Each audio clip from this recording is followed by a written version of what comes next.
Assalamualaikum warahmatullahi wabarakatuh. Alhamdulillah wassalatu wassalamu ala rasulillah wa ala alihi wa sahbihi wa man wala ma ba'du. Peringatan Maulidin Nabi SAW adalah bagian ucapan terima kasih kita yang tiada terhingga kepada baginda Nabi SAW. Peringatan Maulud bukan sekadar peringatan, karena tanpa sebab Maulud tidak mungkin adanya bi'tsatun Nabi, risalatun Nabi. Dengan adanya Maulud Nabi, adanya bi'tsatun Nabi, risalatun Nabi sallallahu alaihi wasallam.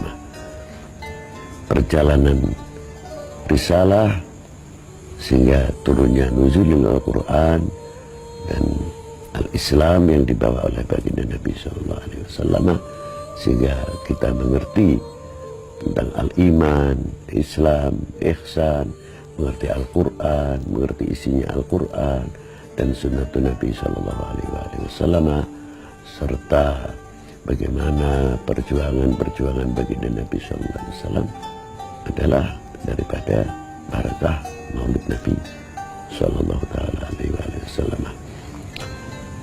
Kita sehingga mengerti, bisa membedakan mana yang hak dan yang batil, bisa membedakan mana yang halal dan yang haram, dan kita bisa mengerti taat kepada Allah Ta'ala, taat kepada Rasulnya, taat kepada kedua orang tua, taat kita kepada para ulama, taat kita kepada atiullah wa ati Rasul wa ulil amri minkum, dan lain sebagainya.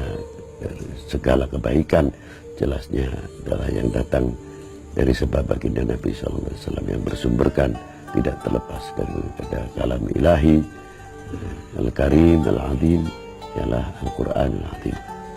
Itu sangat jelas sekali. Namun pertanyaannya, sejauh mana kita mampu membawa terima kasih tersebut? Sejauh mana kita memanfaatkan terima kasih itu untuk mengawal kehidupan kami sehingga mencapai apa yang disebutkan dalam Al-Quran, la in syakartum la azidannakum. Nah, jelas terima kasih itu tidak sekadar di dunia saja, pasti sampai akhirat. Terima kasih yang kecil saja, kita mengucapkan terima kasih kepada jasa kedua orang tua kami khususnya. Bagaimana jerih payahnya khususnya orang tua kita, dari mulai yang tidak mampu sampai yang mencapai kemampuan dalam bisnis atau dalam dunia pertanian dan lain sebagainya. Merintis dari nol besar, ada yang nol kecil. Jerih payah beliau tidak sia-sia.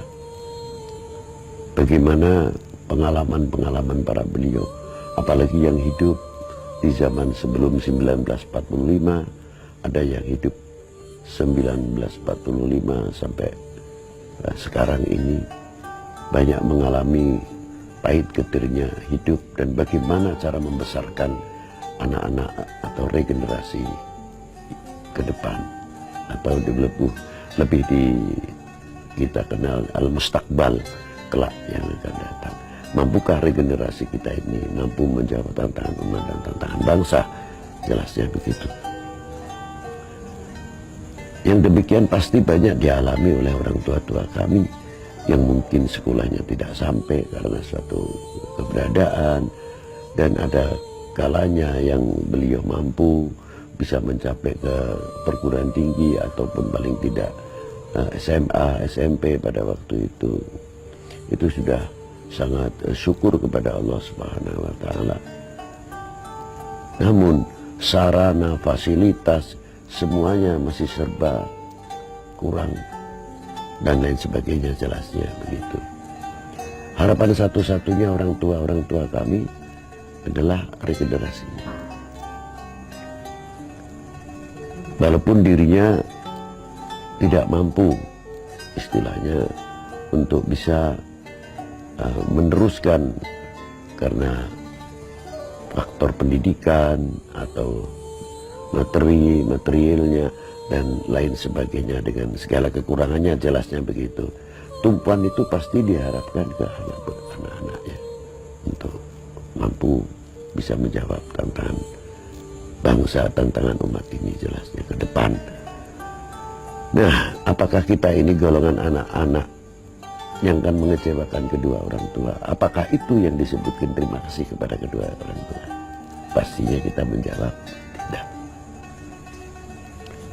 Harusnya kita selaku anak mempunyai cita-cita, bahkan sampai berdoa, ya Allah, berikanlah kedua orang tua kami umur panjang serta sehat walafiat, diberi kemudahan di dalam mencari rezeki, di dalam dunia pertanian dan lain sebagainya, paling tidak untuk membesarkan putra-putranya. Jangan sampai para beliau itu diambil dahulu sebelum aku membahagiakan kepada kedua orang tua. Itu baru orang tua. Mungkin seandainya Gunung Ciremai atau Gunung Karang atau Gunung Pangrango dijadikan emas untuk membalas jasa kedua orang tua, belum apa-apa.